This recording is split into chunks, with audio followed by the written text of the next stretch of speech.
Well, hello. This is episode 8 of Snuggle in Storytime. I am reading out loud the last of the Really Great Whangdoodles.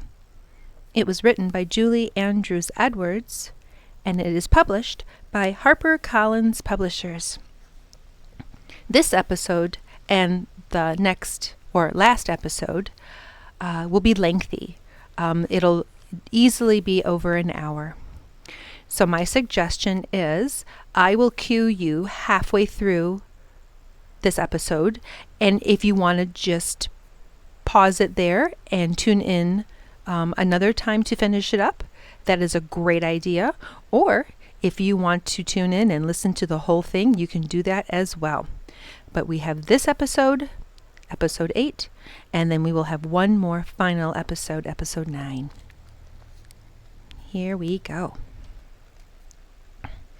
It was a warm, sultry morning. The pink road wound through the desert-like country, and quite suddenly, in the middle of nowhere, it divided.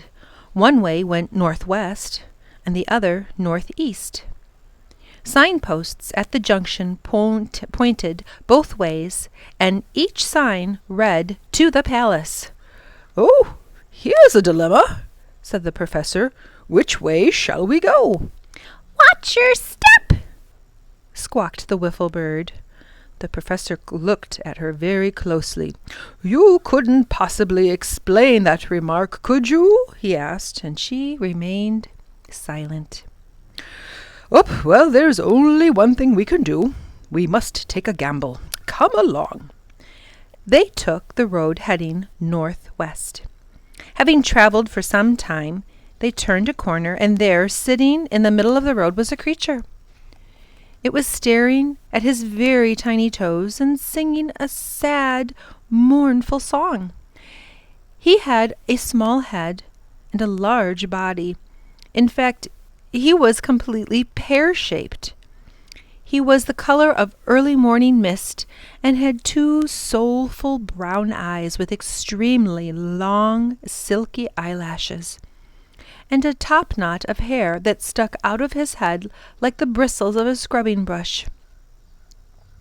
The professor pulled the children to a halt. The creature obviously had not seen them, for he continued to sing and stare at the ground. "Oh, woe is me, I'm fat and my toes are so tiny. Hi diddly dum dee dun, I wish I knew what place I'm in. Oh, alas, alack, hooray, I'm here tomorrow and gone today." The professor cleared his throat and tapped the whatever it was on the shoulder, and the creature looked up, quite surprised, and stared for a long time, and then he simply said, "Oh, hello." "Well, good morning. We were wondering if you could give us some help." "Help? Oh, yes, it would be nice," the creature replied absently. "My name is Savant. May I know yours?" "Know my what?" "Your name." "Ah, yes, I have a name. Somewhere." He looked around vaguely. "I think I'm a Grick. Or is it a Dunk? I'm not really sure. It's on a piece of paper. I don't know where I put that." "Would it be that paper in your hand?" "What hand? Oh, yes, here we are. Yes, this is definitely what I am. I'm an oink." The professor was excited. "I thought you probably were, but I wasn't sure. It is a great pleasure to meet you." "It is? I've never met me before, so I wouldn't know." "Could you tell me if this is the correct way to the palace?" "What palace?" "That one, up there." "Gracious, what is that?" The oink peered at the mountains. "I don't see very much, only my toes." He looked back at the ground and began singing again. "If I had 11 toes, I would use one as a nose, which I haven't got, because it's much too hot." He looked at the professor, and he said, "Is it too hot for a nose?" isn't it? Well, it certainly is warm. Yes, indeed. And the oink rolled his eyes up to the sky and rocked slowly backwards and forwards. No doubt about it, a nose would be miserable in this heat. And the children burst out laughing. The professor decided to try again. Is this the road to the palace? The oink jumped. Oh, you startled me. Who are you? The professor sighed. I'm just trying to find out if this road leads anywhere. Ah, well, I'll tell you nothing for something, said the oink solemnly. If you follow this road long enough, you're definitely going to get somewhere. You haven't seen an oink by chance, have you? The professor grinned. Funny you should ask. I was just talking to one. Were you? I haven't been in touch since I left the Whangdoodle. When did you last see the Whangdoodle? Oh, perhaps it was yesterday. Which direction did you come from? I came from where I was, said the oink. Did you take this road or the other road back there? Yes, definitely. And the oink nodded and began to sing again. It's left or right to any place, depending on the way you face. And when you're left and looking round, then right seems much the better ground. But just when right is paradise, the left appears to be as nice. That fellow isn't an absent-minded as he's making himself out to be, said the professor as he confided to the children. He can't remember anything, yet he suddenly spoke of the Whangdoodle. I'm not sure that last song was meant to confuse us. I'll bet the proc sent him, said Ben. My guess exactly. Come on. The professor led the way around the oink, who continued to sing to himself, apparently oblivious to everything but his toes. However, after they had gone a short distance, the professor and the children turned for a last look at the oink, who was nowhere in sight. Ha! I thought as much. He probably has gone straight to the proc. Oh, dear. Lindy suddenly felt anxious. Don't worry, Lindy. Look how content the wiffle bird is. I'm sure we're doing the right thing. Could I take off my scrappy cap? I'm feeling awfully hot. Oh, I should say not. You must always keep your hat on, my dear. I told you how important they are. And then he cried excitingly. Well, look at that. No wonder you're feeling hot. The pink road ahead wound its way amongst a number of steaming, bubbling pools. Surrounded by the white desert, they heaved and swirled like cream in a mixer, making the most wonderful, bubbly, squelching sounds. Suddenly, one of the pools began to rise like a cake from the oven, swelling and expanding, and finally exploding into a shower of white foam. Another pool exploded, and then another. We must be in a kind of geyser basin. What's a geyser? asked Lindy. Just what you see. It's a series of fountain-like jets coming from boiling water underground that is turned into steam. Lindy moved around to the far side of a pool just as a plume of water rose into the air. "Ooh, Professor," she cried. "I can see you through the water. You look all wavy. Can you see me?" "Oh, I can indeed. I do." The professor peered at her through the fountain. "It's like we're looking through the mirrors of a fun house, isn't it?" Ben and Tom walked on down the road, and the wiffle bird gave a squawk and flapped around the professor's head. "Watch it! Watch it!" she called. She flew to the top of the fountain and balanced on the crest, tumbling over and over on it, looking like a multicolored spinning ball. "I am watching, my friend, and you are very pretty to look at." The boys were a considerable way down the road, and Ben said, "Look, there's another signpost. Let's see what it says." and the sign read, "To the Stump." "I've heard about that," said Tom. "Yeah, of course you have. Don't you remember the first signpost we saw back in the Blandlands? The professor said then that we would have to pass the stump. Well, now this really proves that we're on the right road." "That must be it over there." And Tom pointed to a large rock shaped like an anvil with a flat, smooth top. Beyond it was a grove of stringy-looking trees, ash gray and without foliage, standing like ghostly sentinels guarding the foothills.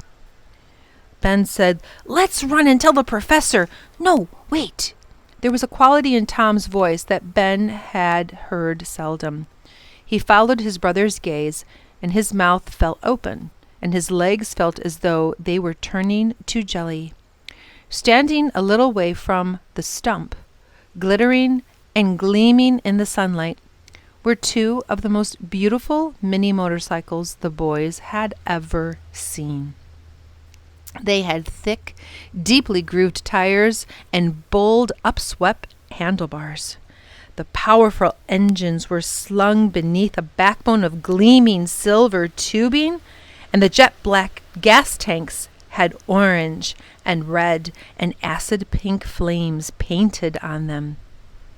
A large sign near the bikes proclaimed, "Try the Gazook 200, world's most powerful minicycle. No better way to get where you're going. Free rides for all." Ben forgot all about being the oldest and the fact that he ought to be responsible and set a good example for the other brother, and he said, "Come on!" very ecstatically. The professor, who had been hurrying to catch up with the boys, saw them running towards the minicycles. They took only seconds for him to grasp at the situation. "Oh, no, boys, no!" he yelled at the top of his voice. But one of the geysers erupted behind him, and his warning was drowned out by the noise. Ben and Tom swung into the thick leather saddles and kicked the starters. The Gazook sprang to life with a roar, crackling, growling, snarling, quivering with suppressed power. With sure instinct, the two boys opened the throttles and let out the clutches. The bikes leapt forward, spitting flames and belching clouds of exhaust that hung like an ominous black snake over the white sand. The professor came to a halt with Lindy beside him. "Oh, fiddlesticks!" he said angrily. "What great mini bikes," said Lindy. "Ben has been wanting one for ages." "Oh, Lindy, unfortunately, those are not what they seem. They are Gazooks." "What are Gazooks?" "Some of the most diabolical creatures in Whangdoodleland. I warned you all that the proc would stop at nothing, and when all else fails, he would use our weaknesses for weapons. The boys' desires completely overcame their senses of caution, and they walked right into his trap." "You mean they aren't motorcycles? They're not mini bikes? They're actually creatures?" "I mean just that." "Oh, wow." The boys careened past her in a wide sliding turns, and the tires gouging deep furrows and flying sand. "What's so terrible about Gazooks anyway? The boys are just taking a ride." "Oh, no, they're not. What they don't know is that once you get on a Gazook, you can never get off." The noise was deafening. Lindy put her hands over her ears. The boys raced back and forth across the desert, laughing and joking, mowing down the little red cactus plants, and generally causing havoc. When they finally tired of their high-speed maneuvers, they tried to slow down and discovered, to their horror, that they couldn't. The brakes would not respond at all. Ben's Gazook turned sharply and raced towards the stump. As it came abreast to the professor, the Gazook reared up, giving Ben a split second in which to yell, "I can't stop this thing!" The creature crashed down and roared off across the sand, with Ben bouncing hard in the saddle. He saw Tom heading directly towards him and swerved to avoid a collision. Tom shouted, "What's What do I do, Ben? What do I do? The wiffle bird flew into the air and screamed, Up a gum tree! Up a gum tree! What does that mean? Asked Lindy. It's an expression meaning there's no place to go. Is that all it means? Don't bother me, Lindy. I'm trying to figure it out. Up a gum tree! Shrieked the wiffle bird again, and she flew around and around frantically. The professor covered his face with his hands, and Lindy tugged at his sleeve, but he seemed not to notice her. She tugged again. What is it?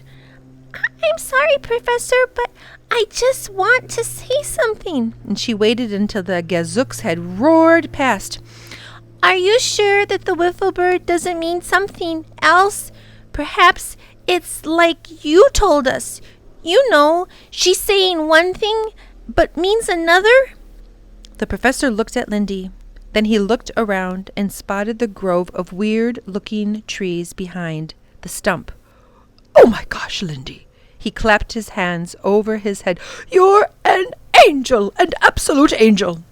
He ran across the sand, waving his arms and yelling to the boys as loudly as he could, Head for the trees! Head for the trees! Ben heard him and nodded in understanding. He could feel the creature beneath him straining to pull in a different direction. It took all of his strength to keep that gazook pointing towards the trees. They crashed headlong into a grove, and a remarkable thing happened. The gazook sank into a thick, sticky-looking substance that covered the ground. Long bands of rubbery pulp began enmeshed in the spokes of the wheels, clogging and slowing them down until the bike was forced to a halt. The professor ran to the edge of the grove. Get off, Ben! Get off right now! And he yelled, and he jumped neatly to one side as the gazook carrying Tom shot past him and also plunged into the mire. The boys leapt from the thrashing, churning creatures. Now try to climb the trees, the professor cried. Stumbling, plunging, dragging themselves along through the thick gum, muscles trembling with fatigue, the boys managed to pull themselves into a tree. The gazooks roared with frustration and lay on the ground in paroxysms of rage. Their wheels were jammed, their fenders dented and buckled from the crash. They lunged and struggled until they were upright once more, and then shook themselves and spat and choked on the cloying gum. Slowly, laboriously, they heaved themselves out of the grove and onto dry land. With a howl of rage, they raced away towards the foothills, snarling, snapping, and belching black exhaust until they became mere specks on the horizon and finally disappeared. The professor stood gazing upon the boys. Ben saw the anger written on his face. I'm sorry, Professor. I really am sorry. I should hope so. You could have all been killed, or you could have broken something. Any one of us could have been run over. The professor was shaking with mingled relief and rage. Seldom have I seen such a brilliant display of enthusiasm and daring. What a pity that you wasted it on a mere selfish indulgence. How much better it would have been had you channeled all that energy and directed it towards something constructive. He sat down and put his chin on his hands and gazed moodily across the desert. Ben discovered that however he tried, he could not get down from the tree. The more he moved, the more he was trapped by this horrible, sticky substance. After a moment, he cleared his throat and called tentatively, Professor, I'm having a bit of a problem. I'm stuck. I'm not surprised. You're up in a gum tree. I am? You both are. How are we going to get out of this mess? Said Tom. I can only think of one way right now, and that is you have to chew your way out. It'll take a while. You best get started. There was a pause. You mean we have to chew this stuff? The whole tree? Tom was appalled. Well, it's gum, isn't it? I thought all boys liked gum. And you can think of a better way. Come down, by all means, try. Benjamin reluctantly picked a piece of bark and chewed on it. His eyes widened with surprise. This tastes like bubble gum. It really does. Try some, Tom. And Tom took a bite, too. It is bubble gum. It's delicious. This is going to be really easy. And he took a whole fistful sticky. Lindy sat down beside the professor. Seeing him so upset made her quite tearful. She slipped her hand into his. I've never seen you so angry before, she said quietly. I've never been so angry before, Lindy. Lindy thought about it for a while. Then, with her usual candor, she said, I don't mean to be rude or anything, but I think you're being a bit unfair. And she struggled to find the right words. I don't think Ben and Tom did anything so really terrible. Well, they are boys, and boys just love machines and powerful things like motorbikes. Didn't you feel that way when you were a boy? The professor looked at her for a long moment, and he slipped an arm around her shoulder. Yes, Lindy, I felt exactly that way when I was a boy, and I did many things that were foolish. But occasionally an angry, sensible adult showed me the error in my ways. Tom and Ben were foolish and irresponsible. Their actions put us all in a great deal of danger, and as a sensible adult, I think I had the perfect right to get angry and thereby teach them an important lesson. At that moment, there was a very loud report behind them, and they turned in alarm to look at the boys whose cheeks were bulging with gum. What is that noise? Inquired the professor sharply. Ben pointed to his brother, and with his mouth full, he mumbled, He just blew the biggest bubble you ever saw.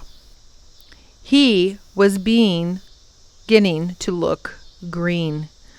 I don't think I can chew stuff anymore, he said. I like bubblegum and stuff, but this is awfully sweet.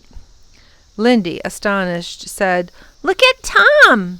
He was blowing another bubble. They all watched in amazement as it grew and it grew. Tom was going cross-eyed in his effort to expand the bubble, which was already the size of his head, and still growing. The wiffle bird flew into the air and flapped past the boys. Keep a stiff upper lip, she squawked. The professor looked startled, and then he said, Do exactly as she says, Tom. Keep a stiff upper lip, and don't let that bubble burst, whatever you do. Tom could only wave a hand to show that he understood. He had to concentrate very hard, for that huge bubble was now bigger than he was. He felt a tugging sensation and realized that the bubble was pulling him, lifting him out of the tree. He kicked his legs as hard as he could, and there was a loud squelchy pop, and Tom suddenly floated up and into the sky. Lindy, the professor, and Ben witnessed the amazing spectacle of a boy soaring through the air at the end of a giant balloon. Keep it up, Tom! Keep it up! Cried the professor. Ben stopped his chewing for a moment and observed his brother with considerable respect and awe. A little way out of the grove, Tom floated gently down to the earth, landing near the professor. The tremendous bubble collapsed in a sticky heap on top of him. Lindy and the professor quickly cleared it away, and the boy sat up, greatly relieved to be on firm ground once again. Are you all right, Ben? You know what you have to do. Let's see if you can blow a bubble bigger than Tom. Well, Ben began to chew hard and tried a number of times before he produced a bubble with any promise of success. He blew it up very, very carefully, and everyone sent up a terrific cheer as he rose out of the ground and high into the sky, up, up, until he was eventually just a dot among the clouds. Then a terrible thing happened. The huge bubble exploded and Ben tumbled towards Earth. Lindy screamed, "Blow another bubble!" Ben worked frantically at the wad of gum in his mouth. It was difficult because he was rolling over and over as he fell. It was only a matter of seconds, but it seemed like an eternity before he was able to blow another bubble large enough to break his fall. He made a very bumpy landing. He looked pale and uttered strange, garbled sounds. It was apparent that he had swallowed his gum. The professor gave him a tremendous thump on his back, and Ben coughed up the gum at once. He drew in deep breaths of fresh air, and it was not long before his color returned to normal. "Okay, we have wasted valuable time," said the professor. "The Gazooks will certainly have used this delay to go to the Proc, and that means more trouble." And he tipped his head and said with a gentle scorn, "It would be such a help if we could stay together from now on and work as a team. Do you think we might manage that?" The children nodded fervently. "Right. Now let's get out of this miserable spot." Chapter 3. They were glad to be on the move once again. Ben said, "Professor, I meant to tell you something. When I was up in the air, I had quite a good view of the palace." "Well, what did you see?" "There's a long bridge over a very deep chasm." That's good to know. Did you see a path going up to the mountain?" "Yes, it's the same pink trail that we're on now." "I smell something really good," said Tom. Lindy's nose twitched. It smells like honeysuckles." A wonderful smile appeared on the professor's face. "It is honeysuckle. It's coming from the breeze. I heard that the Whangdoodles Palace has the perfume of honeysuckles around it all the time. We are getting close." They were almost at the base of the Whangdoodles Mountain.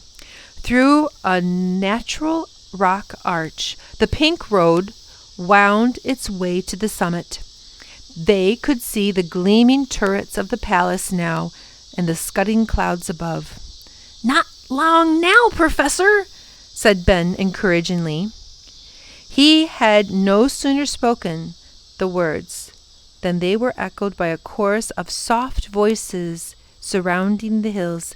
"Not long now, not long now," the professor said distractedly. "Fiddlesticks, what is this? What is going on?"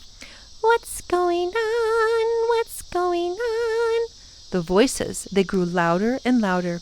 The children moved close to the professor. They could see nothing to account for the voices, and there was no clue as to where they were coming from. The echoes chased themselves around and around. The professor rubbed his head irritably. "This is too much. I mean, a fight is a fight, but the Proc goes too far. Come on out, come on. Whomever you are, let's see you." "Let's see you, let's see you," mocked the voices, laughing shrilly. Lindy took the professor's hand, her face white with fear, and Ben felt the anger welling up within him. "Now stop that!" he cried. Stop that, nya, said the voices as they grew louder. Then quite suddenly, with a tremendous energy, a large, furry creature hurtled out of nowhere and landed on the path in front of the professor, who gasped and recoiled with shock. The creature was a bright, bilious green, with shaggy fur and ape-like features. It had a hideous grin and displayed a startling array of sharp, pointy teeth. It was screaming and dancing up and down, hurling abuse to the professor and to the children. "Get out of here! Get out, you miserable people! Miserable!" The wiffle bird panicked and screamed her traditional "Mayday! Mayday!" as a horde of identical creatures swarmed over the hilltops towards them. They were shrieking and skulking and leaping and lurking and saying the most appalling things. "Horrid people, go away! Don't come back another day! Ugly busybodies! Sticking your nose in where it doesn't belong! Beastly human, leave this place! We can't stand your silly face!" This last remark was directed at the professor. He spoke calmly over the noise of the jeering mob. "Children, try not to be frightened. Stand perfectly still and do not answer back." "What are those awful things?" Ben gasped as one green monster poked his arm with a sharp finger. "Awful things?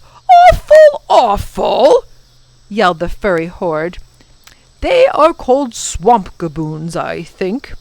And the professor, his head was beginning to pound from the noise. "Swamp gaboons! Swamp gaboons!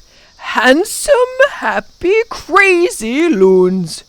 The creatures linked arms, completely blocking the archway. They exited a series of precision high kicks, and the sight of them bobbing up and down like a chorus line with their shaggy green fur shaking and shimmying was almost funny. So we're going to say this is the halfway point. If you would like to stop this and save the rest of this episode for later, you are welcome to do so. Or you can tune in and find out what these swamp gaboons are all about. But the abuse was hard to take. One gaboon skipped forward and pushed its face close to Tom. "Blah! Silly boy!" he said, sticking out his tongue and waving his arms. Tom couldn't help himself. He stuck out his tongue and yelled back, "Blah! To you too!" The swamp gaboon was delighted. "Ooh! Isn't he rude?" he screamed, and he danced away to join his laughing companions. The professor spoke sternly. "Thomas, that is not the way to behave. I warned you not to answer back. It only encourages them." The gaboons bunched together and chanted in hideous harmony. "We don't care! We don't care! Sleek of fur and green of hair, tough of tooth and sharp of nail, legs that kick and arms that flail. Even if you scream and fuss, we've no feelings, can't hurt us." They began hurling twigs and small stones at the professor and the children. Lindy said through clenched teeth, "I hate them. They're absolutely positively, they're so gross." "Gross, gross? Oh, isn't she cute?" The creatures simpered and sneered. The wiffle bird flew onto Tom's shoulder. She too was disturbed by the shrieking mob, and she screamed, "Mind your manners! Mind your manners!" in an angry voice. The swamp gaboons rolled on to the ground in delight. "Mind your manners! Listen to Mommy! Listen to Mommy!" Lindy could not contain herself no longer. She took a step forward. "You know what I think? I think you are all very, very rude. You have no right to speak to people like that." One gaboon blew her a loud raspberry. The other stood on his head and wiggled his ears. "Lindy, that's enough," said the professor sharply. But Lindy had been pushed too far. "If my mommy were here right now, do you know what she would say to you?" "What would she say? Who's your mommy? What would she say?" A gaboon raced up to her and sat down with crossed legs and hands under his chin. "She'd say, it's perfectly all right to think bad things." "To think bad things?" But you don't have the right to say them. You're not polite. Mommy wouldn't like you at all. And I wish she were here now. And Lindy's thumb went right into her mouth, and she began to cry. And the gaboon pulled a sad face. Oh, the little girl is upset. See what you've done, fellas. You've made her cry. Oh, all the gaboons pretended to be sad. They mocked Lindy, and each put their thumb in their mouth, and one raced up to her and said, it serves you right, and then jumped into the air and ran away. Benjamin was furious. Until now, he had been able to control himself, but seeing how cruelly the gaboons were teasing Lindy made him lose all reason. The professor caught him just as he was about to hurl himself upon the offending creatures. Benjamin, control yourself. Lindy, stop that crying. Now listen to me, all of you. The swamp gaboons, feigning interest, crowded around, but as the professor began to speak, they made such a racket that it was hard for the children to understand what he was saying. The wiffle bird said, mind your manners, and that's what we're all going to do. The more you respond to these miserable creatures, the more ammunition you give them. Unless we ignore them, we'll never get through. You'll never get through. You'll never get through. You'll never get through, no good human. The gaboon shrieked and formed a line across the archway. The madder you get, the more they love it, said the professor. We love it, roared the furry mob. So we are going to ignore them. I believe that if we do this and concentrate on important issues, which is why we are here and whom we came to find, said the professor, speaking in words with great emphasis, then I do think they can stop us. Come on now.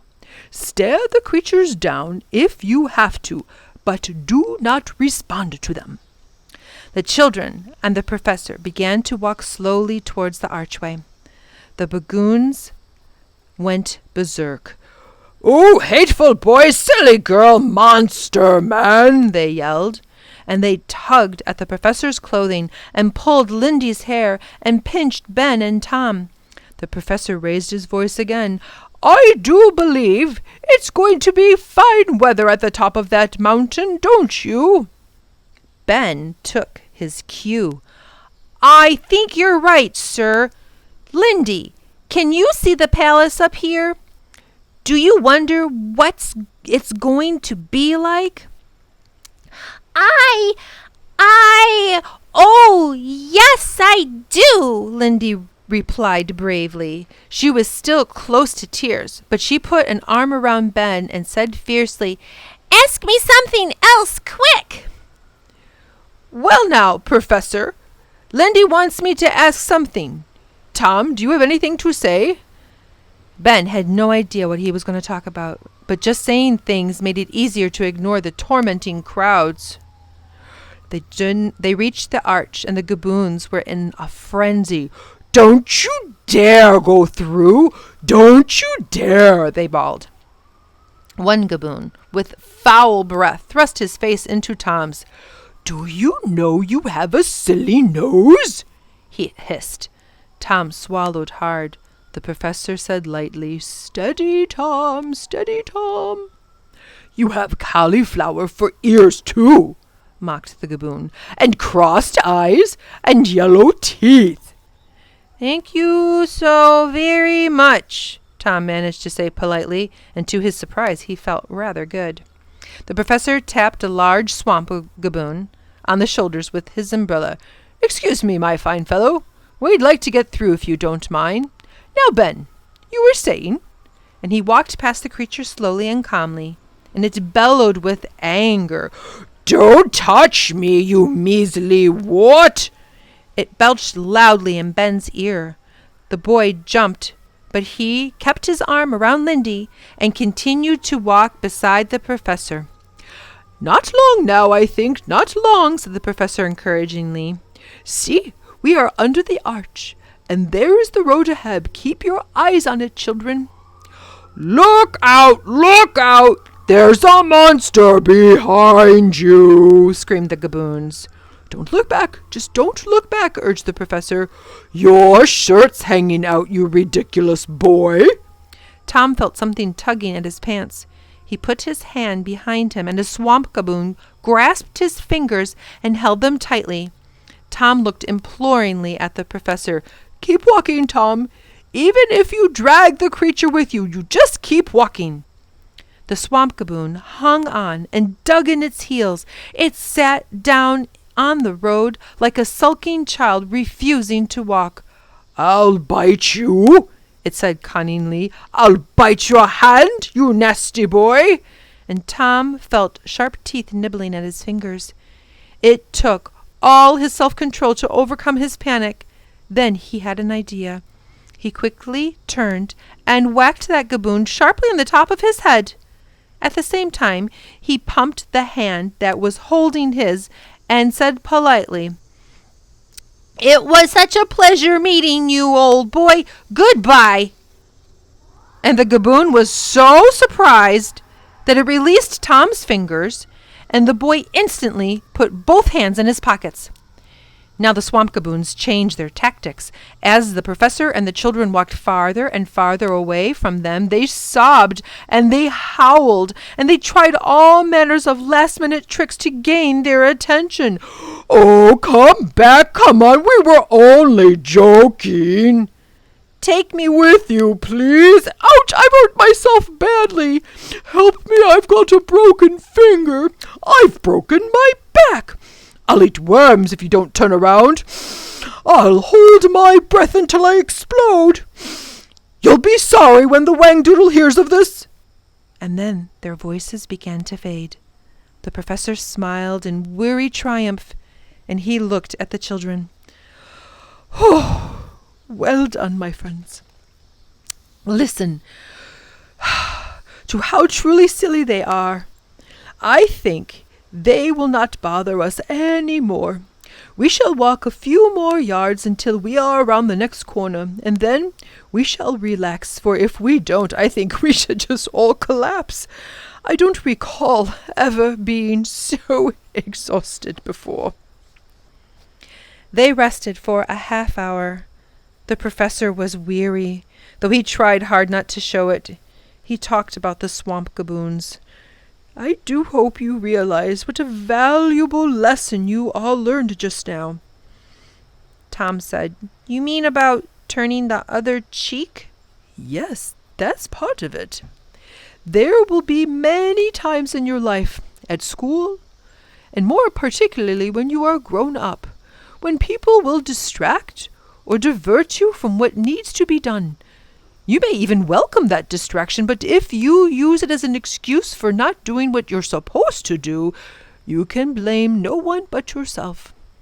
If you truly wish to accomplish something, you should allow nothing to stop you, and chances are you'll succeed."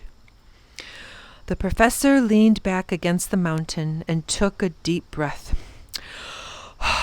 "You see, the gaboons' words didn't hurt you once you resolved not to let them." They did hurt a bit, Lindy confessed in a small voice. "Yes, but when you remembered your purpose, your main purpose, you were able to put aside your feelings and concentrate on the important issues." He mopped his brow. "I do think we should push on." They followed him as they slowly and laboriously climbed the steep and narrow path. The children shuddered as they looked down at the ground hundreds of feet below. The professor began to act in a way that was very unlike him. He paused frequently, sometimes shielding his eyes and gazing in the distance. Occasionally he mumbled to himself, and once he said quite clearly, "I must remember to pack my red socks." The children could only think that the whole incredible search for the Whangdoodle had become too great a strain on their good friend. They clustered around him lovingly in an attempt to encourage him.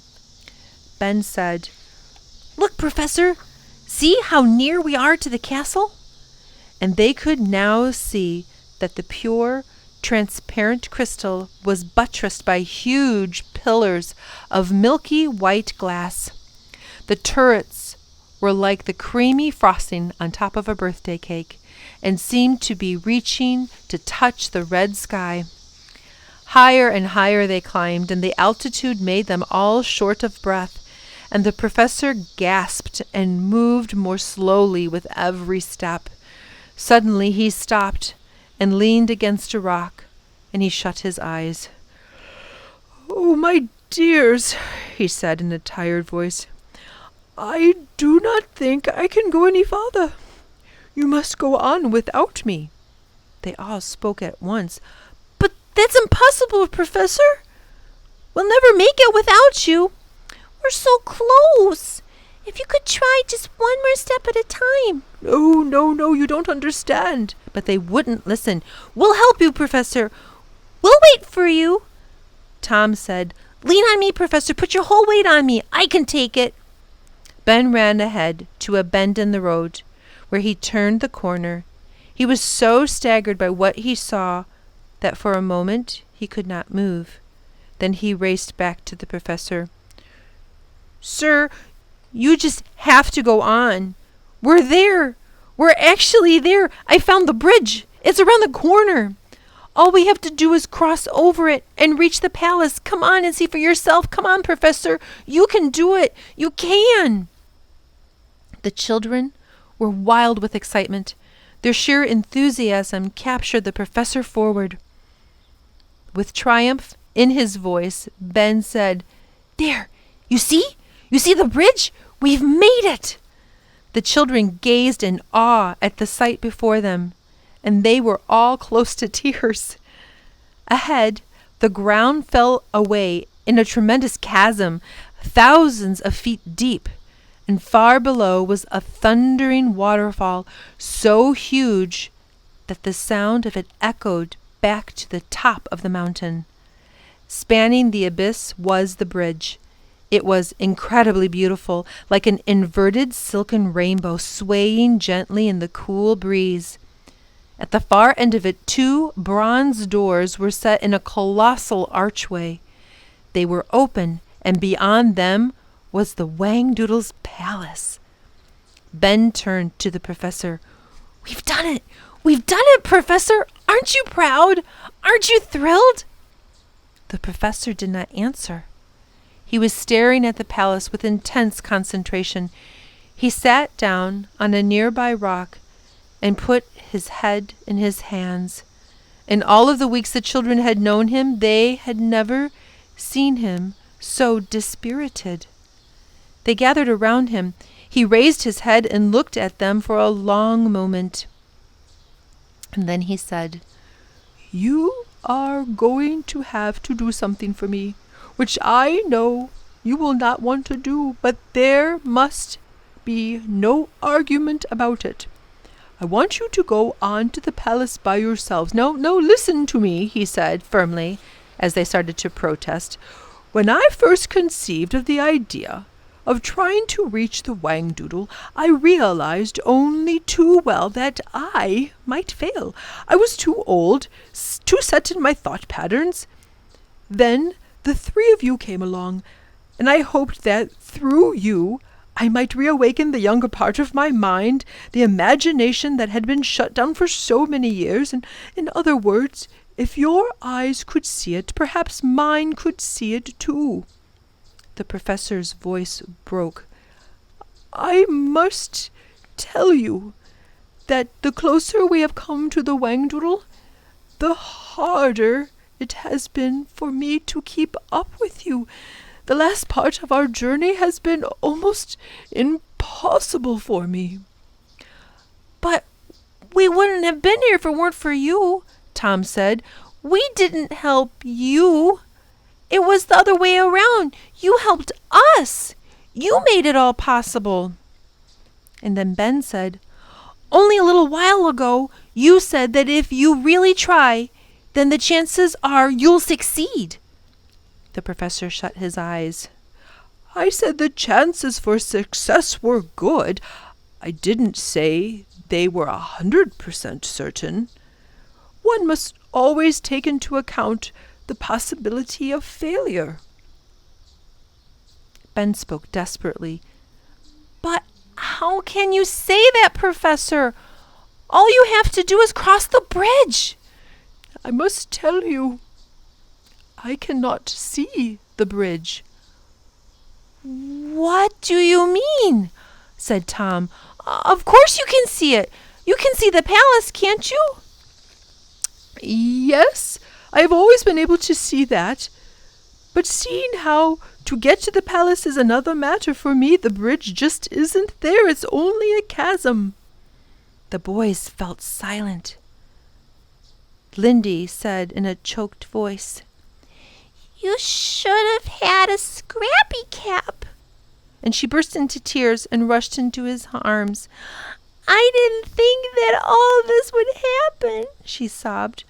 "I just can't bear to think of you not going with us. It's just too sad." "Are you sure you've tried hard enough?" said Tom. "You must believe me, Tom. I have tried so hard as I can. You know how much I want to see the Whangdoodle. This is simply one of those times in life when, in spite of every effort, one fails. But you mustn't feel sad, because I don't. Without you, I wouldn't have been able to get even this far." Ben said determinedly, "Professor, I don't care what you say. If you can't go, then I won't go either." Tom and Lindy agreed instantly. No, that's not right. "We won't go without you." "That's very dear and just like you. But you will go on, and I will tell you why. Because for me, it will be the next best thing to being there. I will wait for you here. I shall be perfectly all right. When you have seen the Whangdoodle, you will come back and tell me all about him, every single wonderful detail. Now, be off with you. I don't want to see your faces again until you bring me the news of the Whangdoodle. And by the way, send him my fondest regards." Tom said sharply, "Look at the wiffle bird. What's the matter with her?"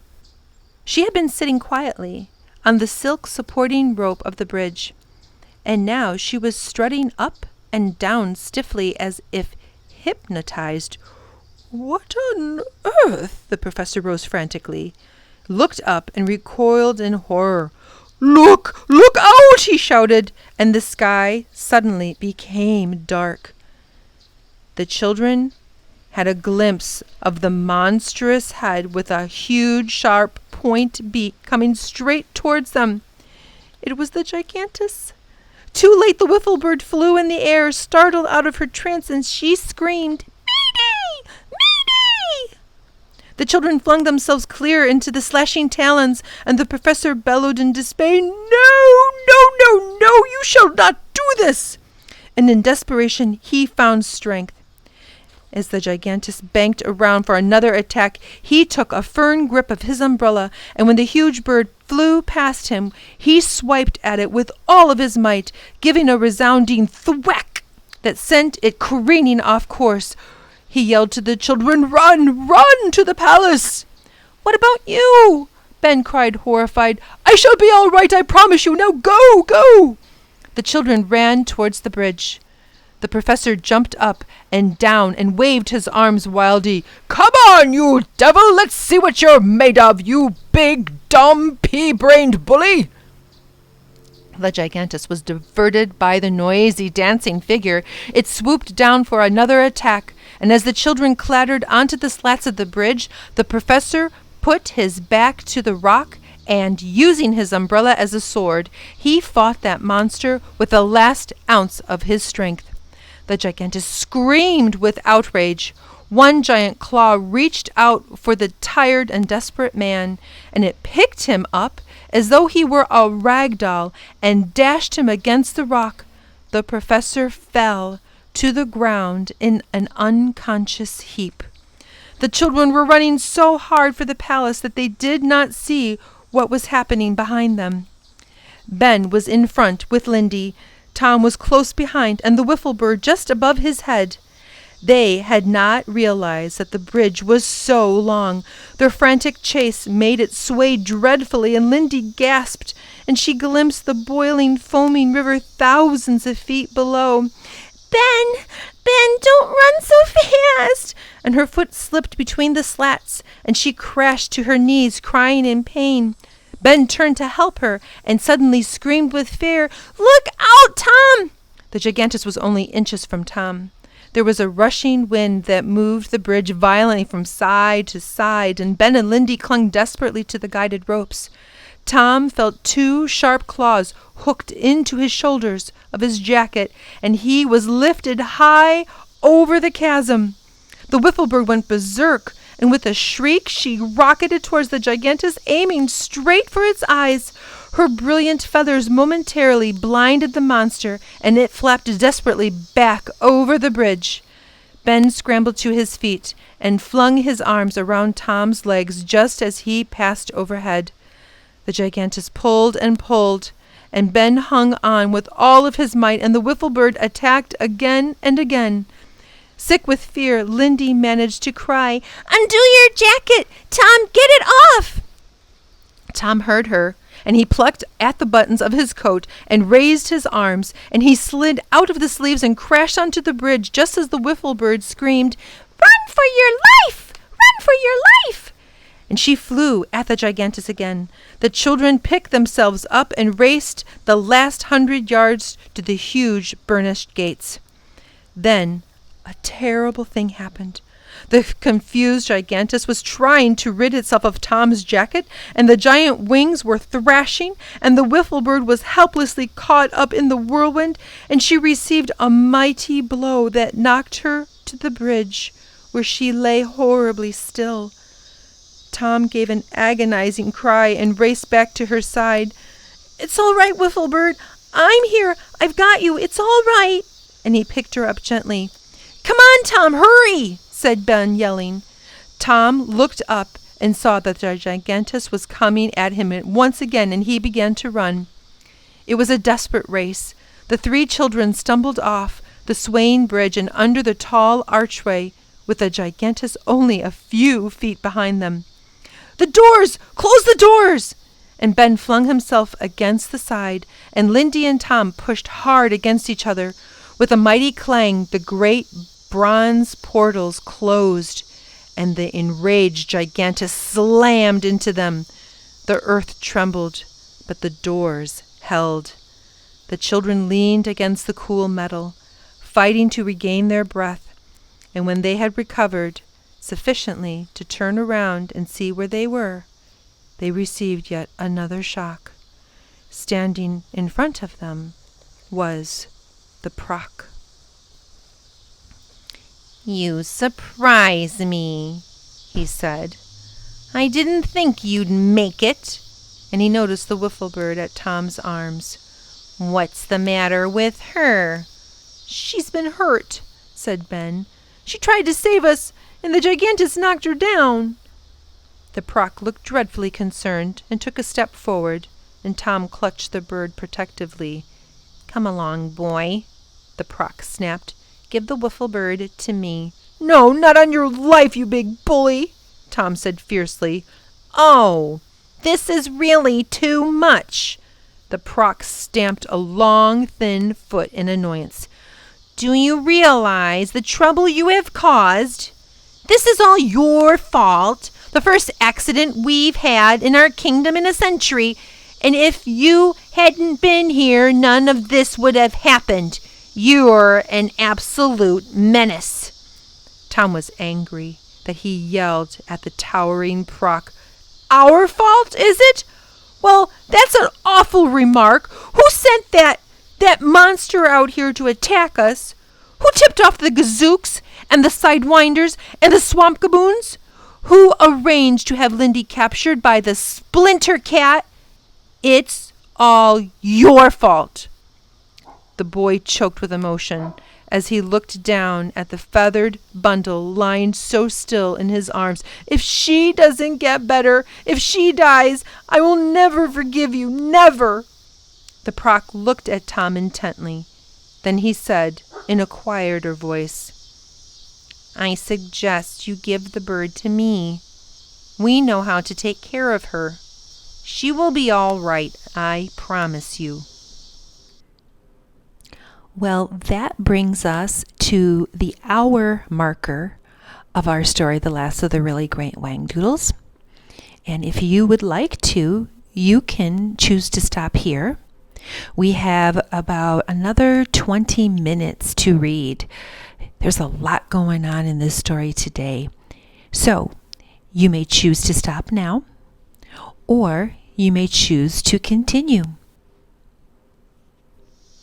I suggest you give the bird to me. We know how to take care of her. She will be all right, I promise you. Tom hesitated. Ben said, Do as he says, Tom. The proc clapped his hands together. Guards, he called, and a large sidewinder came trundling around the corner. It looked very startled at the sight of the children, and Lindy gave a squeal of fear. You will not be harmed, the proc reassured her. He took the wiffle bird from Tom. She was whimpering with genuine pain and sounded very different from the brave bird who had pretended such agony in front of the splinter cat. You sure she's going to be all right? The boy asked anxiously. You know, she was just trying to save me when she got hurt. We'll do our best, the proc replied gravely.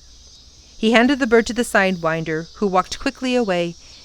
Now, tell me about your friend, the professor. Why is he not here with you? He just couldn't get here, Lindy said. He was so tired, and he couldn't see the bridge. It was too much for him, explained Ben. He would have been all right if it hadn't been for all those things you put in our way. He hasn't really been feeling well since we jumped off the brain strain, growled Tom. That's when it started. He told us to come by ourselves. He said he was sure the Whangdoodle would understand and he would see us. I see. The proc looked thoughtful, and there seemed to be a trace of disappointment in his voice. And then his expression changed, and he said briskly, Well, I'm sorry, but this is the end of your journey. I can tell you now that the Whangdoodle will not receive you. You might just as well turn around, find your professor, and go home. Don't say that, Ben said desperately. Tom said, We promised the professor that we would speak to the Whangdoodle. I've got to give him his regards, added Lindy tearfully. There's nothing I can do, said the proc firmly, and he began to usher the children towards the gates. The children hung back. Tom had never felt so depressed. I want to wait and see if the wiffle bird is going to be all right. Huge tears rolled down Lindy's face. We've worked so hard. It just can't end like this. Isn't there something you can do? The proc was shaking his head. No, I'm afraid not. You see. But he didn't finish. For with a sob, Lindy rushed to his side and flung her arms around him. Oh, please, please, she begged, and she buried her face in his big, thick, baggy sweater. She wept as if her heart would break. The proc knelt beside her. He was distinctly uncomfortable. Now, Miss Lindy, you mustn't cry. I can't stand to see people cry. Lindy's hands stole up around his neck, and she clung to him tightly. He was red in the face and covered with confusion. Ben and Tom looked over at each other. It's okay, Lindy, Ben said gently. I guess it'll have to be like the professor says. Every once in a while, people fail, in spite of trying. He will understand. But I don't understand, she wailed. At home, if somebody tries hard and really wanted to see the president, they could. She gazed imploringly at the proc. Dear proc, couldn't you just this once forget about being in charge and that sort of thing? Couldn't you speak to the Whangdoodle for us? I want to see him more than anything in the whole world. The proc hesitated.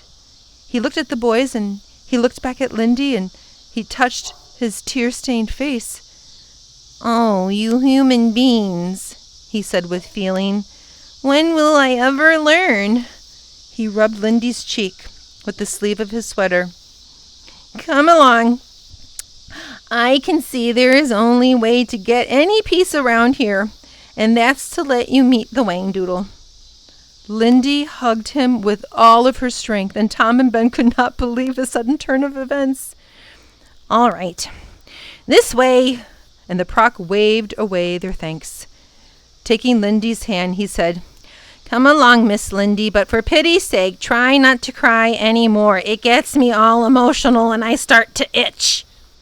He led them across the courtyard and under another archway, past 2 sentry-side winders standing rigidly at attention. The children gave them a wide berth. The palace was more beautiful than they had ever imagined. There were crystal courtyards with bright mosaic floors. Others were grassy with wild flower borders.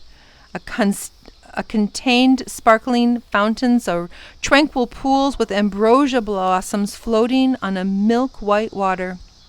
The trees were magnificent, and there were flowers such as the children had never seen before, and flutterbys were everywhere. There was a cool breeze, and the scent of honeysuckle was strong and heady. Wind chimes made sweet music. The Proc walked quickly down along a vaulted passageway and paused in front of a wrought iron silver door. "Wait for me here," he said, and he went inside. Ben, Tom, and Lindy looked at each other, their hearts pounding with excitement. The boys straightened their hair, and Lindy smoothed the wrinkles on her clothes. She said longingly, "I wish the professor was here." "But we remember every detail, okay?" Ben declared solemnly. The silver door opened, and the Proc emerged. "You may come in now," he said quietly. "When you meet the Whangdoodle, you must address him as Your Majesty. Don't talk too much, and don't get bouncy with excitement, because the Whangdoodle seldom has company, and it is not used to it. Remove your hats and give them to me. Always go bareheaded in front of his royalty. It shows respect." The children took off their scrappy caps and gave them to the Proc. He held open the door, and as the children walked past, he announced in a clear voice, "The Potter children, Your Majesty, Benjamin, Thomas, and Melinda," and he closed the door behind him. They were in a cool, high-ceilinged room. It was white with tall windows through which the sunlight fell onto a polished marble floor. The room was sparsely furnished. There was a long table bearing some choice pieces of silver and a large, richly covered chair, which was framed by a beautiful tapestry that hung on the wall behind it. There was no one in the room, and the children waited. The silence lengthened. Tom coughed, and a hollow echo came from the high ceiling.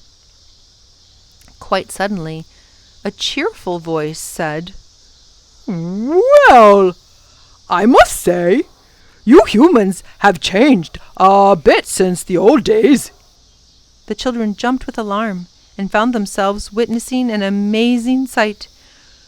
2 eyes and a very large pair of antlers began to familiarize the tapestry, followed by a moose-like head that bore them.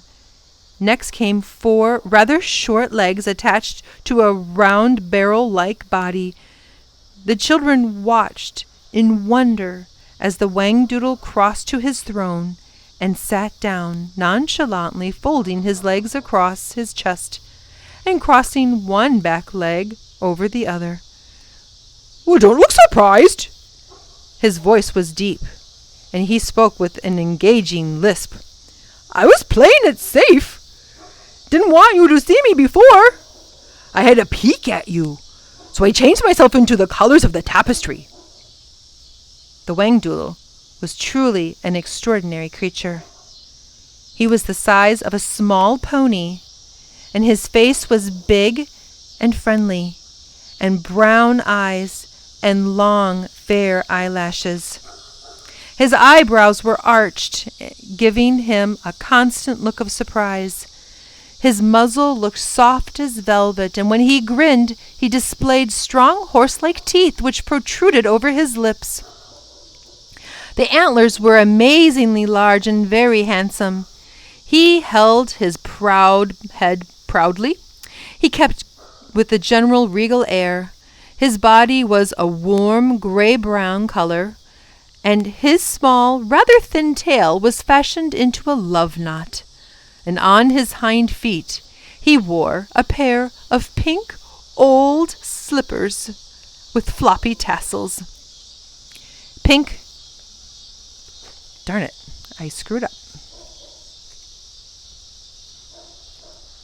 Ben remembered the Proc's instructions.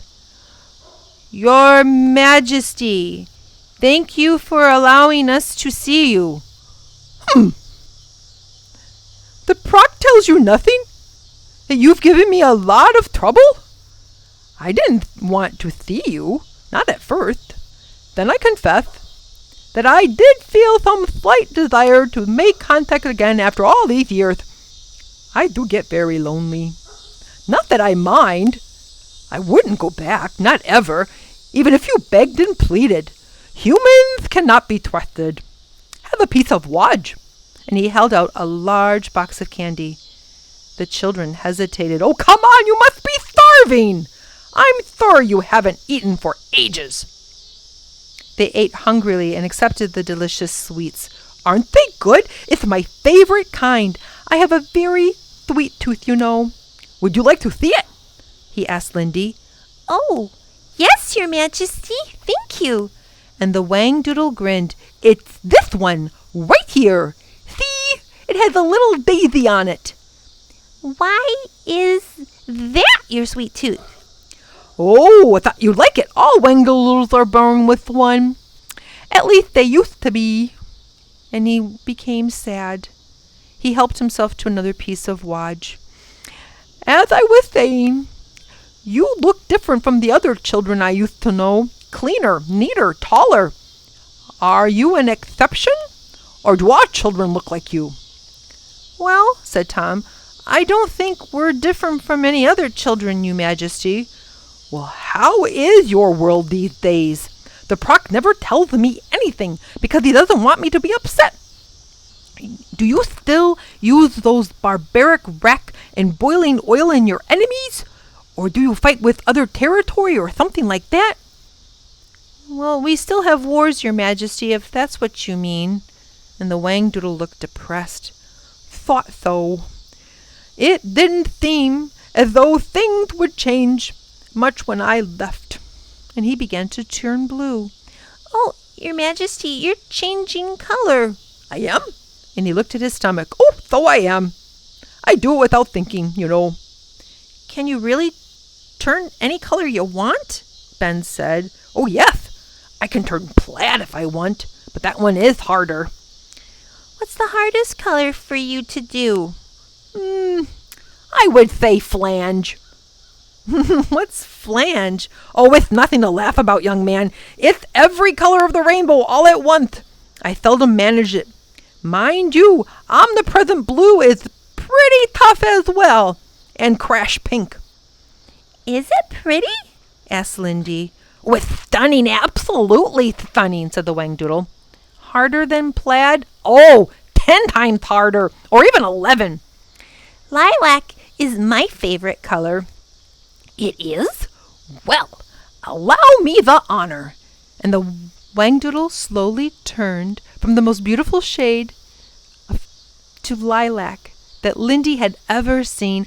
Oh, that's so lovely. Thank you, Your Majesty. Not at all. Have some more wadge. The Whangdoodle suddenly winced. Oh, dear, my poor feet. I know it is rather informal, but would you mind if I put them up for a while? I'm due to have a new pair of slippers, but as you can see, my feet are killing me. Oh, Don't worry about us, Your Majesty. Is there anything that we can do? You can pass me that footstool over there. And Ben fetched it and placed it under his throne. Oh, that's so much better. Now, explain something to me. I was told that there were 4 of you in this expedition party, and that your guide was a professor somebody or other. He's been seen poking in my country quite a lot. Why is he not here? Taking turns, the children told the Whangdoodle all about the professor, from the day they had met him at the zoo to their sad parting on the bridge. The Whangdoodle looked thoughtful. Well, I must say, it's a pity your friend couldn't make it. I hoped I might get a moment to chat with him. I fancy we'd have a lot in common. A good conversation is hard to come by these days. It's very quiet here, you know. I don't have a wife. Sad that. I don't have anyone to carry on my family name. It makes me very blue, pale blue. And he changed back to the appropriate color. You'd like the professor, Your Majesty. He's the nicest person in the whole world next to Mommy and Daddy. Is there any way you could help him get here? He wants to meet you so very badly. I'm sorry, but there is nothing I can do. He had exactly the same chance as you. You saw the bridge. He didn't. I can't provide him with a new imagination, can I? I'm not sure he did have the same chance, Tom said. Remember, he had to outguess and outsmart every creature in the land to help us. He gave us so much of himself. It's no wonder he couldn't concentrate in the end. Yes, I understand that, and I admire the fellow, the Whangdoodle nodded solemnly. Ben had a sudden inspiration. How about if you came back with us over the bridge? You could meet the professor that way. Impossible! If your friend cannot see the bridge, then I doubt he would be able to even see me. It's that simple. It's an undeniable fact. There was a moment of silence in the beautiful white room, and then Lindy said in her clear and practical voice, You know, the really sad thing about all this is that if the professor could have come here, he probably would have made you another Whangdoodle. The Whangdoodle looked at her with wide, unblinking eyes, and then he said carefully, Would you mind explaining that last statement, young lady? Well, you see, he's a professor of genetics, you know. He can make life. He told us about he could. And if he can make life, he can make a Whangdoodle, wouldn't you say? The Whangdoodle looked at the boys. Is he talking sense? He did tell us that the secret of life had been discovered, Your Majesty. Yeah, he told us that we had a great responsibility on our hands. I would say so, replied the Whangdoodle, raising his eyebrows. Well, well, well. What an incredible fellow your professor must be. It is indeed a shame that I will not meet him. He could be rested by now. If we helped him, he might just make it across the bridge. It really doesn't seem right to be out here without him, remarked Tom. The Whangdoodle suddenly straightened in his chair. Prock! He yelled and clapped his front hooves together. Your Majesty. Come here, old fellow. Something rather interesting has come up. Excuse me, Potter, just for a moment. And the Whangdoodle got up and limped with the Prock to one of the tall windows, where they stood in quite close conversation. Lindy tugged at Ben's sleeve. What do you suppose is going on? I don't know. Wouldn't it be great if the professor could somehow get here after all? Oh my gosh, my tummy. It just doesn't feel funny. Mine too, said Tom. And the Whangdoodle clapped the Proc on the back of his back and turned to the children. Well, we have decided that it would be good if you tried to help your friend cross the bridge, but only one may go. The Proc said, I have advised His Majesty that it would be safer if only one was allowed out of the palace gates. If all three of you went, there would be no guarantee that you would bring the professor back. But of course we would try to bring him back. That's the whole point, isn't it? I'm not sure, the Proc replied. What if he does not make it in spite of your help?